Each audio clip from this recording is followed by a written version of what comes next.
Aytishadi, Alloh asrasin, ko'p ichib yurganlarga aytaman-da, men ichmanglar. Alloh taolo joninglarni qo'ysa juda xunuk ketasizlar degan joylar. Bu bor narsa. Men bir kun ustozim aytadilar, ichgan odamlar juda qiyin poklashishadi. Rostdan men bitta joyga borib qoldim. Endi biz g'assollar omonatchi bo'lamiz, kimligini aytmayman otini. Men o'shanda ko'rdim, Xudo asrasin ichkilikda ketib qolishdi.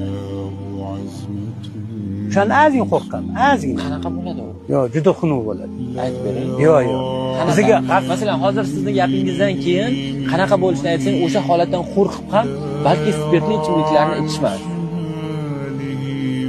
Mayt hab to'g'risini aytaman, cho'chqaga o'xshab qoladi.